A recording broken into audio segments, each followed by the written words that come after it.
Imagine a pressão atmosférica de um planeta inteiro condensada sobre os ombros de um homem de apenas 1,67 m. O local é o Rose Bowl, em Pasadena, Califórnia. A data é 17 de julho de 1994.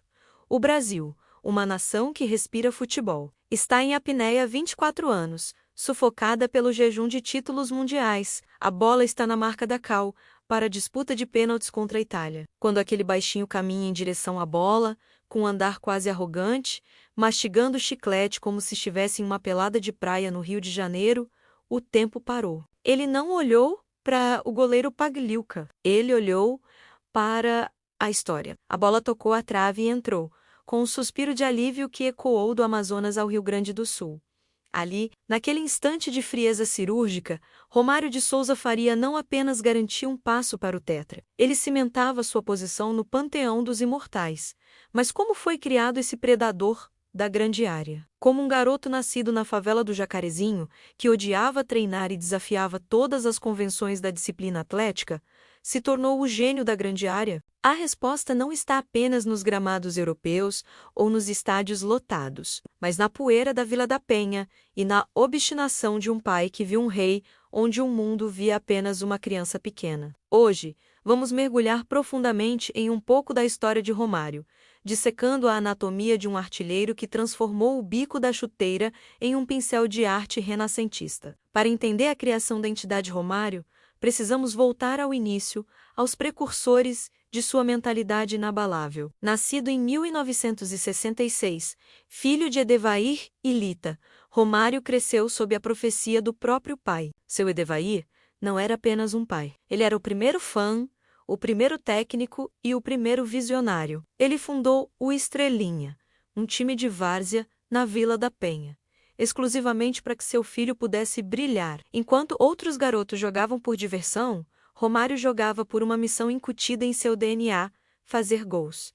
A infância humilde moldou sua personalidade. O baixinho aprendeu cedo que, para sobreviver entre os zagueiros truculentos e os garotos mais velhos nos campos de terra, ele precisava ser mais rápido, não apenas com as pernas, mas com o raciocínio, a malandragem carioca, o jeito de corpo, a capacidade de esconder a bola e o centro de gravidade baixo tornar-se suas armas de guerra. Ele não corria o campo todo. Ele mapeava atalhos. Foi no Olaria, pequeno clube do subúrbio carioca, que a fundação profissional começou. Ali a lenda conta que ele marcou 7 gols em uma única partida contra o América, chamando a atenção dos gigantes. Mas a transição não foi fácil. Rejeitado em uma peneira no Vasco, inicialmente por ser muito pequeno, ele teve que provar que tamanho não é documento, mas sim compactação de talento. Quando finalmente chega ao Vasco da Gama, em 1985, Romário encontra um cenário de disputa e afirmação. O clube tinha Roberto Dinamite, o maior ídolo da história cruzmaltina. Qualquer outro jovem se curvaria, mas Romário, com sua personalidade marrenta e confiante, decidiu que aquele palco também seria dele. A convivência com Dinamite foi um rito de passagem. O jovem aprendeu a respeitar a hierarquia fazendo gols, não baixando a cabeça. Foi no Vasco que ele desenvolveu sua assinatura letal, a finalização rápida, muitas vezes de bico, sem dar tempo para o goleiro armar a defesa. A conquista dos estaduais com o Vasco serviu de trampolim para a Europa. Mas foi uma Europa diferente da que conhecemos hoje. Ele foi para o PSV Eindhoven, na Holanda, um lugar frio, com uma língua estranha e uma cultura rígida. Para muitos, seria o fim.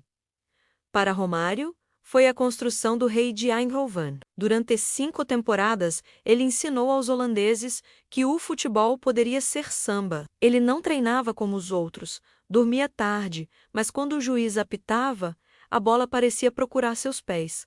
Com 165 gols em 167 jogos pelo PSV, ele provou que sua eficácia transcendia o clima ou a tática. Ele forçou a Europa a se adaptar a ele, e não o contrário. A mudança para o Barcelona, em 1993, sob o comando de Johan Cruyff, marca o ápice técnico e a criação do mito global. Cruyff, o gênio total, chamou Romário de o gênio da grande área. A relação entre os dois é repleta de anedotas que explicam a personalidade do baixinho. Conta-se que certa vez Romário pediu para ir ao Carnaval do Rio. Cruyff disse: "Se você fizer 2 gols amanhã, eu te libero." Romário fez os 2 gols em 20 minutos de jogo e pediu para ser substituído, dizendo ao técnico: "Professor, meu avião sai em 1 hora." Essa mistura de irresponsabilidade calculada e talento sobrenatural encantou a Catalunha. No Dream Team do Barça, ao lado de Stoichkov e Laudrup, Romário viveu seu auge estético, o clássico contra o Real Madrid, onde ele marcou 3 gols e aplicou o drible. Rabo de vaca no zagueiro ao corta menos um giro de 180 graus, com a bola colada ao pé, é até hoje exibido em escolas de futebol como a definição de perfeição técnica. Ele foi eleito o melhor jogador do mundo pela FIFA, provando que a arte da finalização havia atingido seu zênite. Mas nenhuma história de Romário estaria completa sem o capítulo de 1994, o ano em que ele carregou uma nação nas costas. A seleção brasileira estava desacreditada. Parreira, o técnico, hesitava em convocar o baixinho devido ao seu temperamento explosivo e histórico de indisciplina. Mas quando o Brasil corria risco real de ficar fora da Copa, nas eliminatórias contra o Uruguai, a necessidade falou mais alto. O Maracanã viu, naquele jogo decisivo, talvez a maior atuação individual de um jogador com a camisa amarela. Romário destruiu o Uruguai, marcou 2 gols, garantiu a vaga e olhou para as câmeras como quem diz: "Eu avisei." Na Copa dos Estados Unidos, ele foi o arquiteto do tetra, diferente de outras Copas onde o coletivo brilhava. Em 94, a estratégia era clara. Toca no Romário, e ele resolveu. Contra a Rússia, Camarões, Suécia, Holanda com aquele gol de sem pulo inesquecível e na final contra a Itália. Romário não jogou aquela Copa. Ele a possuiu. Ele foi o melhor jogador do torneio, jogando ao lado de Bebeto, formando uma dupla que se comunicava por telepatia, apesar das diferenças de personalidade. O retorno ao Brasil em 1995, no auge da forma física e técnica para jogar no Flamengo, é um dos movimentos mais ousados da história do futebol. Ele abriu mão de ser rei na Europa para ser feliz no Rio de Janeiro. No Flamengo, formou o ataque dos sonhos com Sávio e Edmundo. E embora os títulos não tenham vindo na proporção esperada, a festa e a idolatria foram imensas. Sua carreira pós-Europa foi uma demonstração de longevidade e adaptação. Romário jogou no Fluminense, onde foi amado. Voltou ao Vasco para momentos históricos. E teve passagens rápidas por Valência, Al Sadd e até pelo futebol australiano e americano. Mas o que manteve a chama acesa foi a obsessão pelo Gol Mil.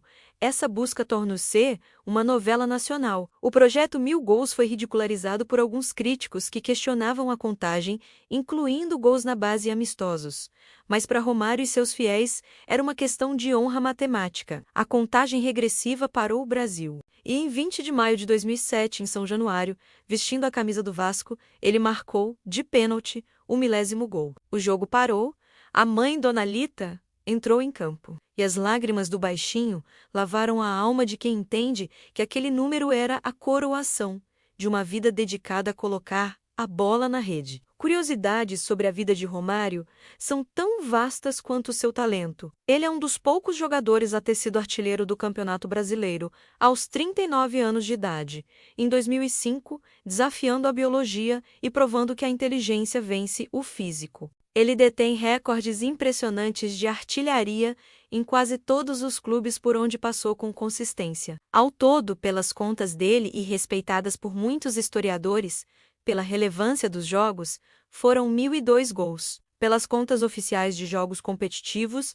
ele ainda figura entre os maiores de todos os tempos, com mais de 750 gols oficiais. Romário também se aventurou na política, tornando-se senador da República, levando a mesma franqueza das entrevistas de beira de campo para o plenário. Outro fato curioso é sua paixão pelo futevôlei. Ele acredita ao esporte na areia a manutenção de sua forma física e de seus reflexos, além de ser o ambiente onde ele realmente se sentia em casa, longe das concentrações que tanto odiava. Ele também realizou o sonho de jogar pelo América RJ, o time de coração do seu pai, já depois dos 40 anos, e até assumiu a presidência do clube cumprindo a última promessa feita a seu Edevair. O estilo de jogo de Romário merece um capítulo à parte na enciclopédia do futebol. Ele inventou o conceito de falso lento. Parecia ao caminhar em campo desinteressado, com as mãos na cintural, economizando cada gota de suor. Mas quando a bola entrava no raio de ação de 30 metros do gol,